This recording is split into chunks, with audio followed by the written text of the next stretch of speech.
नमस्कार, अफसरनामा में आप सभी का स्वागत है। मैं हूं आदित्य नामदेव। आज हम आपकी मुलाकात एक ऐसे आईपीएस अधिकारी से करवा रहे हैं जिनसे मिले तो ऐसा लगता ही नहीं कि एक आईपीएस अधिकारी है वो। ऐसा मैं इसलिए नहीं बोल रहा हूं क्योंकि बहुत सॉफ्ट स्पोकन है। पुलिस से आप जब मिलते हैं तो पुलिस की छवि अलग तरीके से आपको लगती है।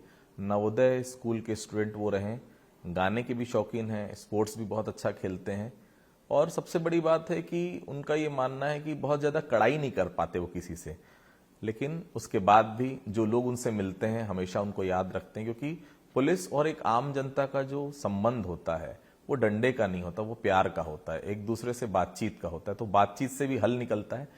बहुत ज्यादा एनर्जेटिक अधिकारी हैं और सबसे बड़ी बात है छत्तीसगढ़ में ही पैदा हुए हैं, महासमुंद से। पिथौरा गांव जो आपने नाम सुना होगा, वहां से वो ताल्लुक रखते हैं। पिता प्रिंसिपल रहे हैं। शुरू से ही घर में अगर मैं बात करूं तो पढ़ाई का माहौल रहा है। बहुत स्वागत करता हूं मैं 2018 बैच के आईपीएस अधिकारी योगेश पटेल साहब का। नमस्कार सर। Thank you.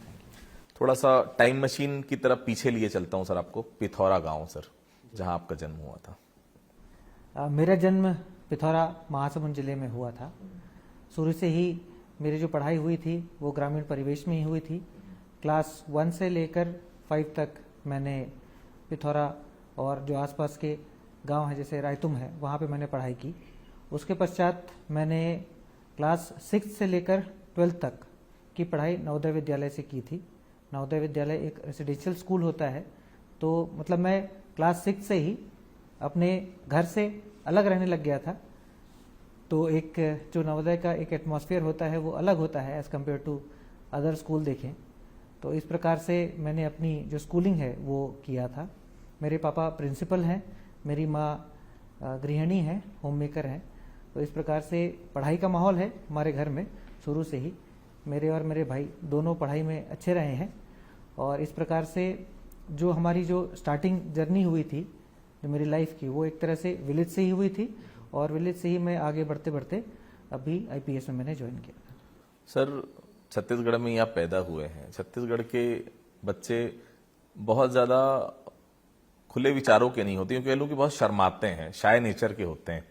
मतलब डॉक्टर के यहाँ जाना है तो पिता के साथ, कुछ सामान खरीदना है, कपड़े भी खरीदना है तो पिता के साथ। 5th तक आप गांव की स्कूल में ही पढ़े। 6th से एक बहुत बड़ा चेंज नवोदय स्कूल, वो स्कूल जो धीरे धीरे सब कुछ आपको सिखा देता है, जो आपको जीवन में आगे बढ़ने की भी प्रेरणा देता है, क्योंकि वो ऐसा समय होता है जब आप पूरे समय जो घर वालों के साथ आपने बिताया, पहले नर्सरी से लेकर 5वीं क्लास तक, 6वीं के बाद समय एकदम बदल जाता है, क्योंकि वही आपका परिवार हो जाता है, वो स्कूल ही आपके सब कुछ हो जाता है। ऐसा था? बिल्कुल। मैंने जो पढ़ाई क्लास 6 से लेकर 12th तक की थी वो नवोदय विद्यालय में की थी। नवोदय विद्यालय एक रेसिडेंशियल स्कूल होता है जिसमें बच्चे क्लास 6 से अपने घर से अलग होकर एक स्कूल, जैसे बोर्डिंग स्कूल होते हैं वैसे स्कूलों में पढ़ाई करते हैं। मेनली जो स्टूडेंट्स आते हैं यहाँ पर वो ग्रामीण परिवेश से होते हैं, क्योंकि नवोदय का एंट्रेंस ही ऐसा होता है जिसमें 75% स्टूडेंट्स जो होते हैं वो ग्रामीण परिवेश से होते हैं और 25% शहरी परिवेश से होते हैं। नवोदय में एक अच्छी पढ़ाई होती है और आपको एक रूटीन मिलता है कि आप सुबह से लेकर रात तक आप एक रेजिमेंटेशन में एक तरह से रहते हैं, बोल सकते हैं आप उसको, कि आप सुबह उठेंगे तो आप पीटी करेंगे, फिर ब्रेकफास्ट करेंगे, फिर क्लास में जाएंगे, क्लास के बाद लंच होगा, लंच के बाद फिर क्लासेस होंगी, क्लासेस के बाद स्पोर्ट्स एक्टिविटीज़ करेंगे, कल्चरल एक्टिविटीज़ करेंगे। उसके पश्चात डिनर के पश्चात आपको थोड़ा सा समय मिलेगा कि आप अपने दोस्तों के साथ वहाँ पर मिल लें और फिर फाइनली एक टाइम पर लाइट्स ऑफ हो जाते हैं। एक तरह से पूरा एक रूटीन आपका सेट होता है नवोदय में। आप मैक्सिमम टाइम अपना अपने दोस्तों के साथ, अपने टीचर्स के साथ बिताते हैं। तो शुरुआत में तो आप जब नवोदय में जाते हैं तो आपको होम सिकनेस लगता है। उसी सवाल पे मैं आ रहा था। 5वीं क्लास तक वाले योगेश जो हर काम पिता के साथ और परिवार के साथ करते थे, 6वीं क्लास में घर वालों से एकदम अलग। नवोदय की वो पहली रात जब घर वालों से पहली बार, क्योंकि बहुत ज्यादा उम्र नहीं होती, 6वीं क्लास मतलब बच्चा ही रहता है इंसान, वो पहला दिन याद आता है आज भी। कैसा लगता था उस समय? बिल्कुल बिल्कुल। उस समय तो मतलब अभी ही अगर याद करें तो वो फीलिंग, अगर होता है कई बार कि आप कुछ पल को याद करो तो आपको वो उस समय जो आप फील करते हैं वो आप कई बार अभी भी उस पल को याद करने पे आप फील कर जाते हैं वैसा। तो वो कभी कभी वो फीलिंग जब आती है तो लगता है कि उस समय एक्चुअल में जो एक दुख होता है कि मतलब माता पिता से बिछड़ने का, वो तो हम उसको फेस किया है हमने। वो हर बार होता था कि जब भी हम स्कूल की छुट्टियों के बाद वापस से नवोदय में आते थे और घर को फिर याद आती थी घर की, तो डेफिनेटली उस समय तो रोना आता ही था।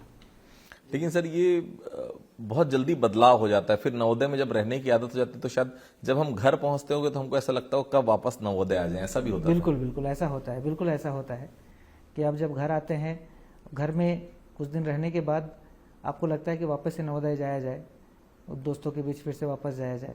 तो ये तो फेज़ आता है, क्योंकि जैसे जैसे आप बड़े होते हैं आप इंडिपेंडेंट होते जाते हैं, वो जो घर के प्रति जो होम सिकनेस होता है वो धीरे धीरे कम होते जाता है, और आपका जो अटैचमेंट होता है अपने फ्रेंड्स के साथ ज़्यादा होने लग जाता है।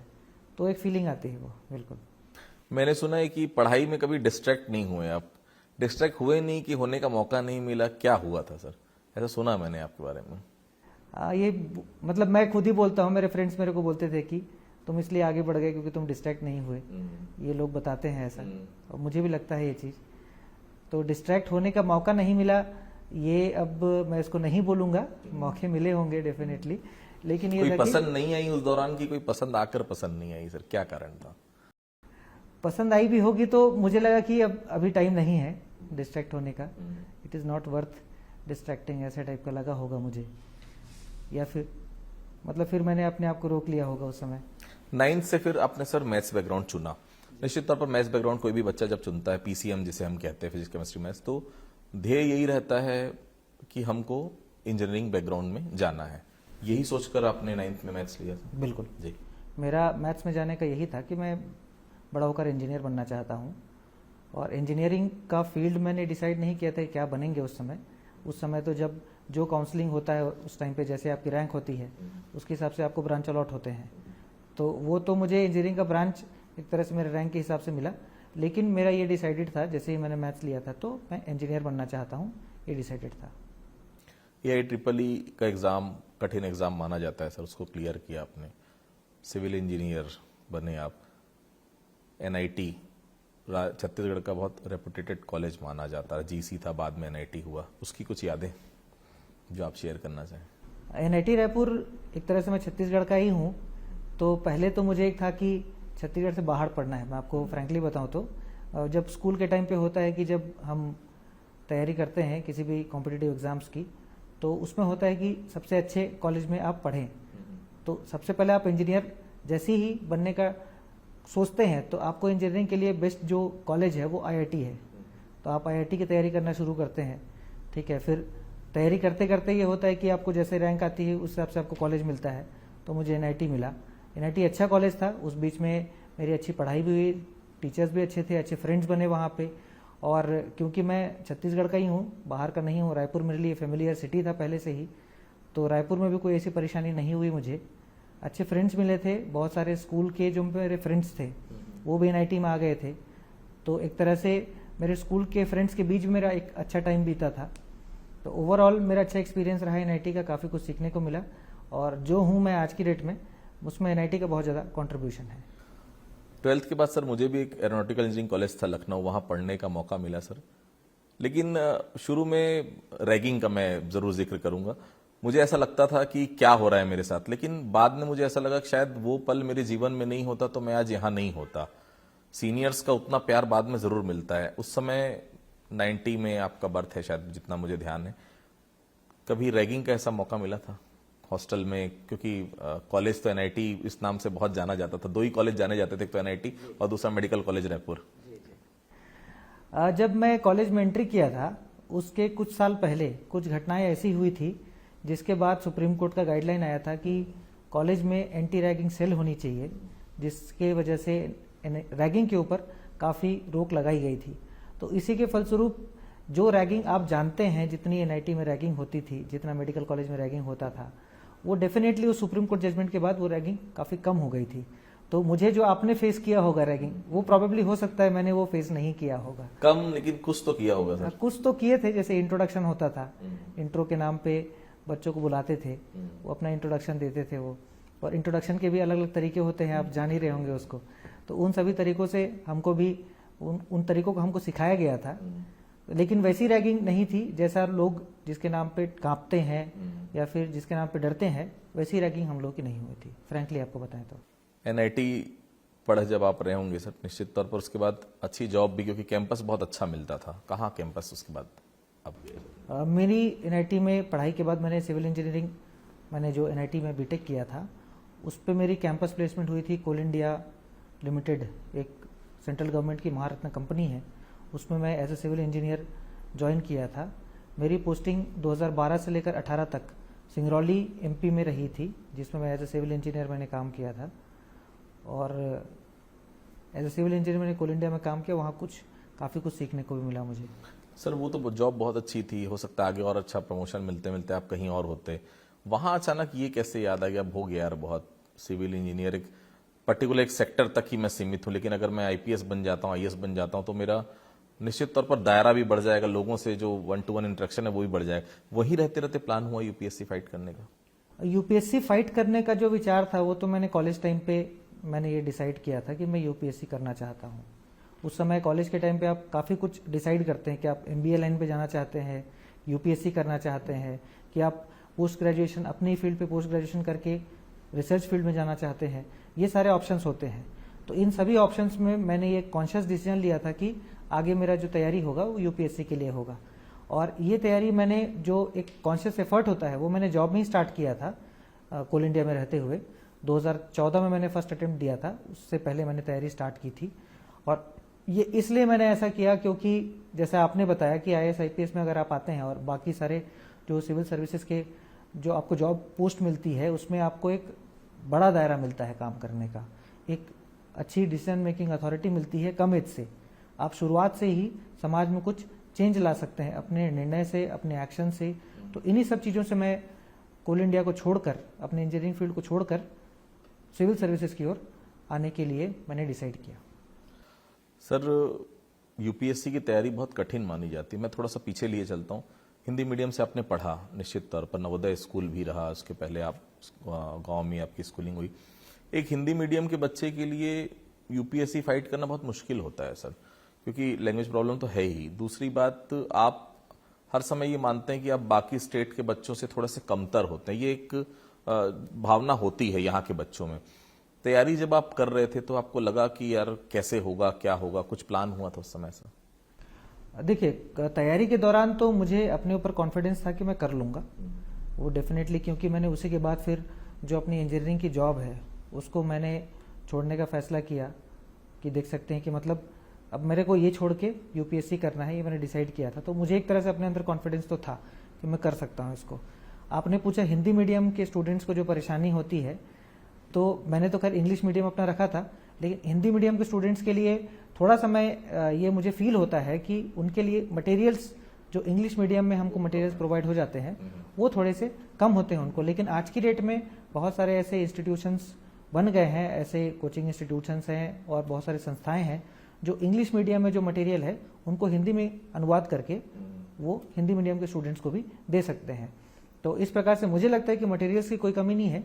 अगर किसी बंदे में अगर कॉन्फिडेंस है, वो अपनी तैयारी अच्छे से करता है, अपना लक्ष्य निर्धारण अच्छे से करता है, उसमें लगातार चलते रहता है, तो डेफिनेटली चाहे हिंदी मीडियम हो या इंग्लिश मीडियम हो, दोनों को सफलता मिलेगी।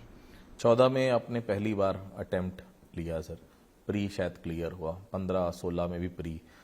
लग रहा था कि कहीं कुछ छूट रहा है, कुछ चीज मिस आउट हो रही है, क्योंकि लगातार प्री तो निकल रहा था, भाई काबिल थे इसलिए प्री निकल रहा था। मेंस में कहाँ ऐसा लगा कि अटक रहे हैं बार बार? मेंस में मेरी जो कुछ जो मेरे को परेशानियां हो रही थी उसमें मेनली था कि मैंने टेस्ट सीरीज अच्छे से ज्वाइन नहीं किया था।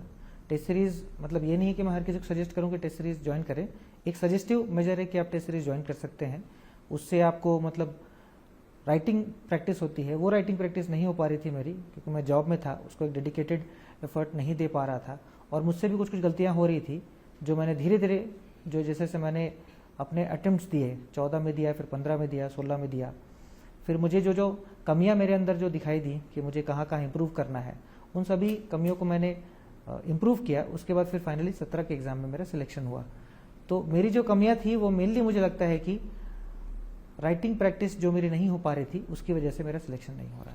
थोड़ा सा सुनने में थोड़ा सा डिफिकल्ट भी लगता है सर कि मैथ्स बैकग्राउंड का जो बच्चा रहता है उसको बहुत कम शब्दों में बहुत कुछ लिखने की आदत होती है, शॉर्टकट वाली बात करते हैं, चाहे वो थ्योरम हो चाहे बाकी चीजें हो, शॉर्टकट पे ज्यादा उसका कंसंट्रेशन रहता है।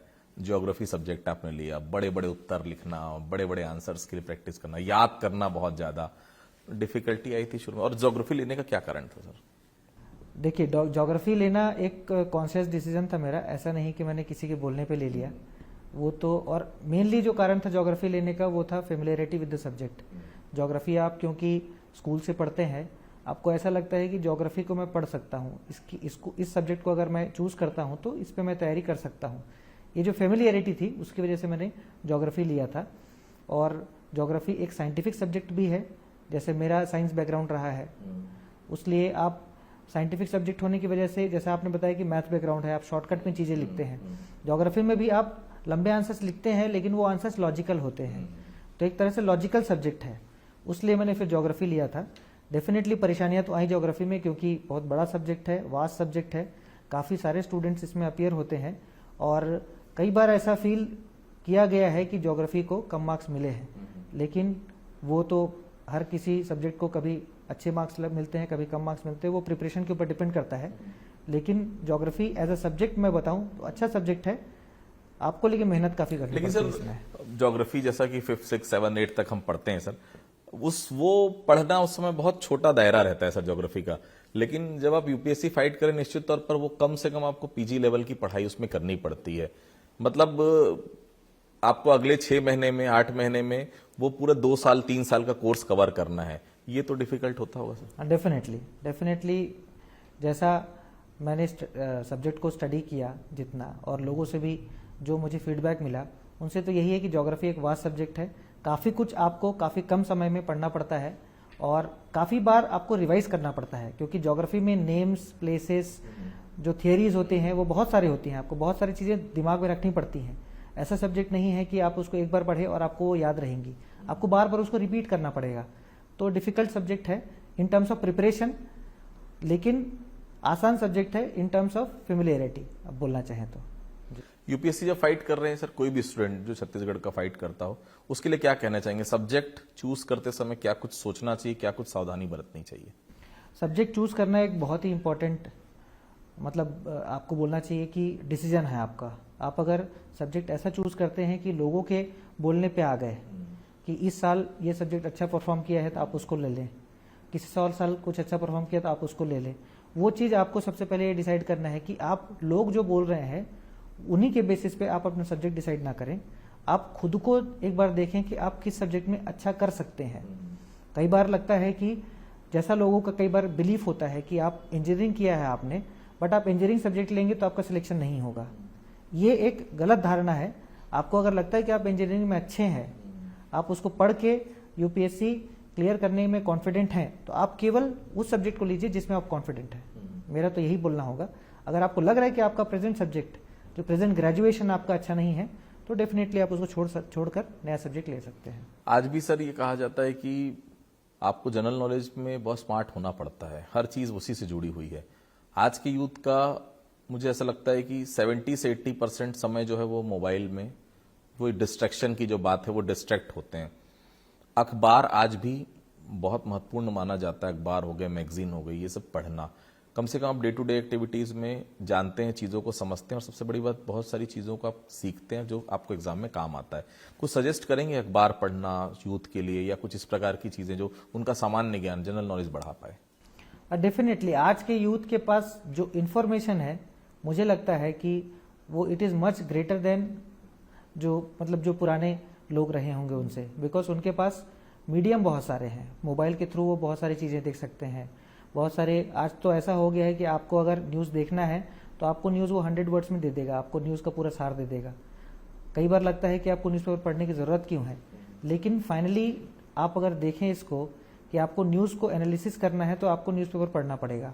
आपको किसी भी न्यूज़ को समझना है तो उसके डेप्थ में जाना पड़ेगा। एक अंडरस्टैंडिंग डेवलप करने के लिए आपको उस न्यूज़ में क्या है, क्यों है, कॉज एंड इफेक्ट जिसको हम बोलते हैं, कि आपको थिंकिंग जैसे आती है कि आप एनालिसिस करते हैं किसी चीज को। एक होता है इन्फॉर्मेशन, दूसरा होता है एनालिसिस। तो आपको इन्फॉर्मेशन मिल जाएगा, लेकिन एनालिसिस करने के लिए आपको उस पर्टिकुलर न्यूज में टाइम देना पड़ेगा, तभी आप किसी चीज को एनालिसिस कर पाएंगे। तो आज की यूथ के लिए तो मैं यही बोलता हूँ कि न्यूज़पेपर इंपॉर्टेंट है। अगर कोई यूपीएससी प्रिपरेशन करने को, मतलब जिसका डिसाइड अगर किया है किसी ने, इंपॉर्टेंट है। आप केवल न्यूज़ को पढ़ के जान लेना इंपॉर्टेंट नहीं है, न्यूज़ को पढ़ के, उसको समझ के, उसको आप कन्वर्ट कर पाएंगे अपने आंसर्स में, वो ज़्यादा इंपॉर्टेंट है। हर इंसान की जिंदगी में दो बहुत महत्वपूर्ण मोहब्बतें होती है सर। एक तो जिससे वो शादी करता है, दूसरा उसका पहला जिला जहां वो एसपी बनकर जाता है। क्योंकि पहला जॉब, पहले एज अ पुलिस कप्तान आप जीपीएम गए थे सर, उसकी कुछ यादें जो आप बताना चाहें। जीपीएम तो मेरा पहला डिस्ट्रिक्ट था। तो जो पहला डिस्ट्रिक्ट होता है वो तो डेफिनेटली हर किसी, चाहे वो आईएएस हो या आईपीएस हो, वो तो हर किसी के लिए एक मेमोरेबल टाइम होता है। आप पहले डिस्ट्रिक्ट में जाते हैं तो आप फर्स्ट टाइम रिस्पॉन्सिबिलिटी को फेस करते हैं। कई बार ऐसा होता है कि आप कई बार गलती भी करते हैं, आपको सीखने को बहुत सारी चीज़ें मिलती है। तो वो जीपीएम मेरा पहला डिस्ट्रिक्ट था। तो एज अ फर्स्ट डिस्ट्रिक्ट मैंने, एक तरह से हर किसी के लिए चैलेंज होता है, वो डिस्ट्रिक्ट मेरे लिए बहुत ही प्यारा डिस्ट्रिक्ट रहा है। मैंने लगभग, मैं बता सकता हूँ कि मैक्सिमम डिस्ट्रिक्ट, जितने गांव हैं उस डिस्ट्रिक्ट के, वो मुझे अभी भी अगर गांव का नाम बता देंगे तो मैं उस गांव को बता दूंगा कि वो कहाँ पे उसका लोकेशन रहा होगा। जीपीएम वैसे देखा जाए तो आज की डेट में एक छोटा डिस्ट्रिक्ट है, लेकिन काम करने के लिए आप वहाँ पर किसी चीज़ को अगर आप इम्प्लीमेंट करना चाहते हो, वो आप वहाँ पर इम्प्लीमेंट कर सकते हैं, क्योंकि आपके पास फायर फाइटिंग कम है वहाँ पे। आप किसी को अगर चाहते हैं कि इस चीज़ में आपको इम्प्रूवमेंट करना है तो आप इम्प्रूव कर सकते हो उस डिस्ट्रिक्ट में। मुझे लगता है कि वो ऐसा डिस्ट्रिक्ट है। तो मैंने वहाँ पर बेसिकली कोर पुलिसिंग पे ज़्यादा फोकस किया था, बेसिक पुलिसिंग पे। मैंने थानों को स्ट्रेंथन करने के लिए, वहाँ पर रिसोर्सेज लाने के लिए, एक ज़्यादा रिसेप्टिव लाने के लिए, सिटीज़न के प्रति लोगों को ऐसा लगे कि थाने में जाने पे उनको डर ना हो, इन सब चीज़ों पे मैंने काम किया था। और एज अ फर्स्ट डिस्ट्रिक्ट तो हमेशा मेरे लिए मेमोरेबल रहेगा वो।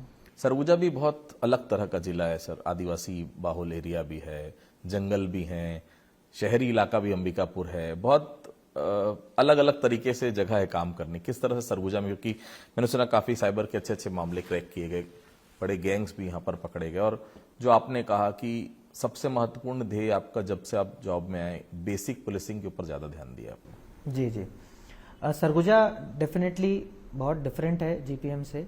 सरगुजा में चैलेंजेस ज़्यादा हैं। सरगुजा का जो मेन सेंटर अंबिकापुर है, पूरे संभाग का सबसे बड़ा अर्बन सेंटर है, वो भी एक तरह से यहाँ पे हमेशा कुछ ना कुछ ऐसी चीज़ें होती रहती है जो लाइमलाइट में आते रहती हैं। वो वैसे बहुत सारे केसेस हुए जिसमें पुलिस ने अच्छा काम किया यहाँ पे। जैसा आपने बताया कि हमने कुछ गैंग्स पकड़े हैं, सट्टे के ऊपर अच्छी कार्रवाई हुई है यहाँ पे, साइबर क्राइम्स के ऊपर अच्छी कार्रवाई हुई है। वैसे भी कुछ चैलेंजिंग मर्डर्स थे जो हमने सॉल्व किए, और लॉ एंड ऑर्डर भी काफ़ी कुछ देखने को मिला मुझे यहाँ पे, जिसको मैंने सक्सेसफुली हैंडल किया। मेरे और मेरे फोर्सेस, जो मेरे साथीगण हैं, उन्होंने मिलकर लॉ एंड ऑर्डर को भी अच्छे से निपटाया है। और मैं सोचता हूँ कि आगे भी मुझे सरगुजा बहुत कुछ सीखने को देते रहेगा। जब हम पढ़ाई करते हैं सर तो जनरली सीनियर से थोड़ा सा डरते हैं। मैंने सुना कि जिनको आपने जीवन साथी चुना है वो आपके जीवन में किसी कॉलेज में सीनियर रही हैं सर, सही है? जी बिल्कुल बिल्कुल। मेरी जो वाइफ हैं Roma Srivastava, she is 20 batch IAS हैं वो। Presently she is working as CO जिला पंचायत धमतरी। वो एक कोइंसिडेंस रहा कि वो मेरे कॉलेज की सीनियर है। कॉलेज के समय डिस्ट्रैक्ट नहीं हुए, फिर ये जॉब के समय पुरानी जान पहचान कैसे, मतलब थोड़ा सा समझाने की कोशिश करेंगे। कॉलेज के टाइम पे रोमा के साथ मेरी कोई पहचान नहीं हुई थी ऐसे ऐसा, ना मुझे वो जानती थी, ना मैं उनको जानता था कहीं से भी। मतलब किसी रिमोटली भी हम एक दूसरे को नहीं जानते थे, किसी के फ्रेंड के थ्रू भी नहीं जानते थे, ऐसा है। लेकिन जब हम NPA में गए, क्योंकि वो पहले 2020 IAS होने से पहले वो 2018 में IPS रही हैं वो, तो हमने दोनों ने साथ में ट्रेनिंग की थी वहाँ पर नेशनल पुलिस एकेडमी हैदराबाद में। तो जो स्टार्टिंग का फेज, इंट्रोडक्शन फेज होता है जिसमें सभी लोग एक दूसरे को जानते हैं, उसी में हम दोनों की मतलब मुलाकात हुई थी, एक दूसरे को हमने जाना था उस समय। फिर धीरे धीरे बात होती रही, कई इवेंट्स होते थे, बिकॉज NPA ऐसा है जहाँ पे आप साथ में खेलते हैं, साथ में मतलब परेड करते हैं, साथ में क्लासेस अटेंड करते हैं, तो बहुत टाइम मिलता है जिसमें आप एक दूसरे के साथ, एक दूसरे को जानने का समय मिलता है आपको। तो हमको लगा कि हम एक दूसरे के साथ ट्यूनिंग अच्छी बैठ रही है। पहले फ्रेंडशिप हुई, फिर बाद में फिर हमने डिसाइड किया कि फ्रेंडशिप को आगे बढ़ाते हैं। तो इस प्रकार से फिर हमने मैरिड होने का डिसीजन लिया था। मैंने सुना है सर कि हाई पिच के सॉन्ग गाना भी आपको बहुत पसंद है। लो पिच में मजा नहीं आता, हाई पिच खेलते हैं आप हर समय, तो मौका भी बहुत अच्छा है सर। मैडम को ही डेडिकेट कर दीजिए कोई गाना अगर आपको तो पसंद हो तो। जो मैं गाने का सोचा हूँ मैंने काफ़ी बार मैडम के सामने गाया है, कई बार परेशान भी हो गई थी इस गाने से वो, तो तुम इसी गाने को गाते हो ऐसा बोलती थी वो। शायद कभी मैं कह सकूं मैं तुमको, कहे बिना समझ लो तुम शायद, शायद मेरे ख्याल में तुम इस दिन मिलो मुझे कहीं पे गुम शायद। जो तुम न हो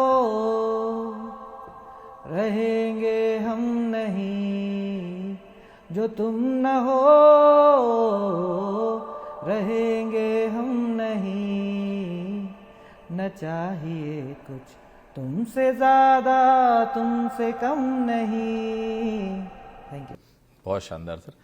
हम लोग उम्मीद यही करते हैं सर कि आप और मैडम जल्दी से पास के जिले में आए, काफी डिस्टेंस है धमतरी से यहाँ तक का। सर बहुत अच्छा लगा आपसे बातचीत करके। तो ये थे हमारे साथ योगेश पटेल साहब, छत्तीसगढ़ के रहने वाले हैं, पिथौरा के रहने वाले हैं, और सबसे बड़ी बात है देखिए बहुत सरल है। जीवन में सरलता से बढ़कर कुछ नहीं है। आप जीवन में सरल बने रहिए और बिल्कुल जो आपने सोच के रखा है उसके लिए 100% डेडिकेशन के साथ आप भिड़ जाइए, क्योंकि आप जब भी आगे बढ़ते हैं सक्सेस का कोई शॉर्टकट नहीं होता। हर समय उसके लिए आपको मेहनत करनी पड़ेगी, लगातार मेहनत करनी पड़ेगी और निश्चित तौर पर सफलता आपको जरूर मिलेगी। अफसरनामा के लिए इतना ही। अगली बार फिर किसी अधिकारी से आपकी मुलाकात कराएंगे। तब तक के लिए बहुत बहुत धन्यवाद।